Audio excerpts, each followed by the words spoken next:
Joining me right now is former special assistant to President Trump and former press secretary to Vice President Pence, Marc Lotter, along with former Clinton chief strategist and managing partner of the Stagwell Group, Mark Penn. Good to see you both. Thank you so much for joining us. Morning. Good morning. Good morning. Marc Lotter, let me kick it off with you. What do you make of all of this? The president, with these tweets this morning, seemed to be trying to explain the conversation that took place in that immigration meeting yesterday, where he's getting criticized for the language he used.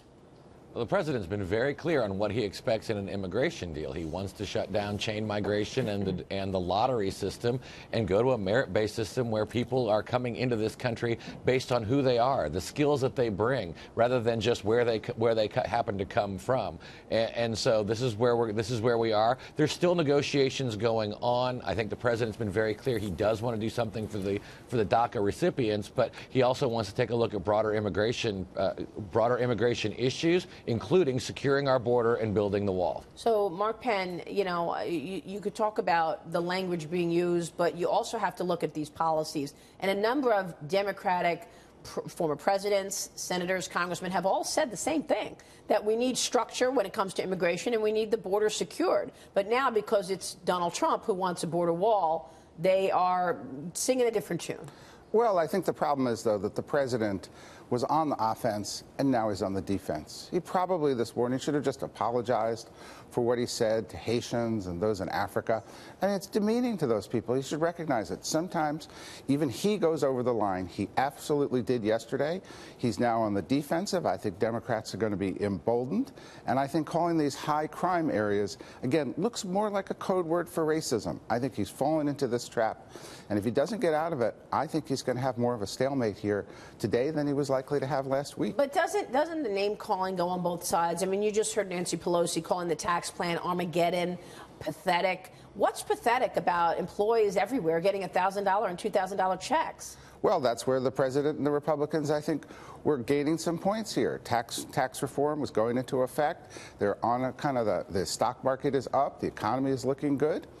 If the president instead didn't wake up with foot and mouth disease this morning, I think the country would feel a lot better than they do when he does. So, Mark, what about that? In the president's tweets this morning, he seems to be, I don't know, is he denying it, that he said it, or the profane comments that from the president when referencing immigrants from Haiti and African countries? According to Fox News sources, the commander-in-chief said, why are we having all these people from expletive countries come here?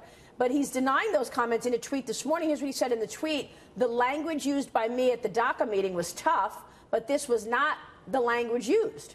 What was really tough was the outlandish proposal made, a big setback for DACA. Marc Lotter.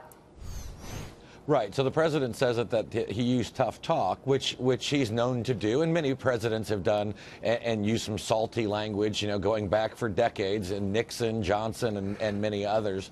So that's nothing new. But he does speak frankly. He does speak plainly. But what he's making the point here is that he is focused on a merit-based system and not a geographically based system that you get to come into our country just based on where you live. He wants to take a look at and find out who you are. What do you offer to our society? How can you help make America great again?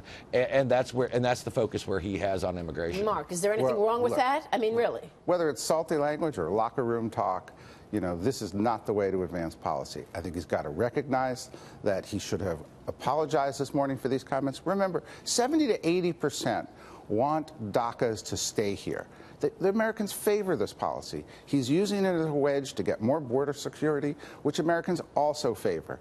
He really ought to apologize and then get back to policy. Well, what about the idea that our military has been totally slammed by sequester, and the fact that you talked to General Jack Keane, who was on our program yesterday, four-star general, says that 50% of our Navy planes aren't even flyable, and yet the Democrats refuse to put the appropriate amount of money into the military.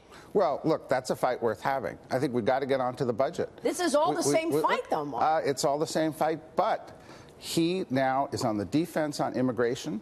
He's not going to get a resolution. I think he's going to have to let DACA go. I think the Democrats are going to have a hardened line today on this. Wait, what do you mean he's going to have to let DACA go? He's going to have to now, I think, approve DACA and get less than he would have gotten because he's on the defensive. And I think, remember, 70 or 80% would support a clean DACA bill. Right? The bill that he wouldn't give them has a lot of support. The fact that it's been tangled into the budget Most Americans don't want DACA tied into the budget. They want to solve immigration problems separately from the budget, then get on to solving the budget. Well, he wants DACA. He said he wants DACA and a solution for the Dreamers, but he wants the border wall, too. Well, remember, courts have blocked his. Right now, there's a federal injunction so that he can't remove DACA anyway. Democrats can just sit on it. Right. Well, that's true. They could have lost some leverage there, Mark. I mean, I want to switch gears on the controversy surrounding the FBI's handling of the Russia probe. In an interview with the Wall Street Journal yesterday, President Trump said that the FBI agent once involved in the special counsel's Russia probe committed, quote, treason. The president is referring to FBI agent Peter Strzok's text to his lover, reading this: "I want to believe the path you threw out for consideration in Andy's office, that there's no way he gets elected, but I'm afraid we cannot take that risk. It's like an insurance policy in the unlikely event you die before you're 40.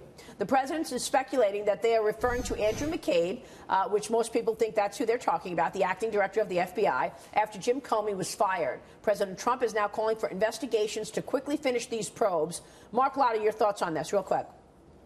Well, I'm not a lawyer, but it does sound, I mean, when you're talking about insurance policies and backup plans to overturn the will of the voter and the election, that sounds pretty treasonous to me. And so I think the president, the Justice Department, and the FBI need to take a serious look into this investigation, and I think we're seeing that taking place on Capitol Hill. Mark Penn, I don't think there's any question that there was collusion going on at the top of the FBI with Hillary Clinton. I mean, come on. You got all these texts between Peter Strzok and his mistress, Lisa Page. You also have, you know, Bruce Orr, the number 3 guy at the DOJ, his wife working for Fusion GPS. People are putting the dots together that they used this dossier, which wasn't verified, as justification to wiretap Trump Tower. Well, on this one, I think that tweet is one of the most damaging things I've ever seen from someone in the government at every level. I don't understand how he's still employed by the FBI. I don't understand how a criminal investigation hasn't been opened to all of this. To me, that is hugely damaging to confidence in the FBI. These two folks were having an affair, using official government channels for their personal communications. That alone would have made them a security threat. I mean, if they have an insurance policy, what's the insurance policy? The Russia probe? Look, I think this is hugely damaging. I think is he going to be in trouble, you think? I think he's in big trouble. I think the president on this one is on pretty firm ground. Mark, great to see you.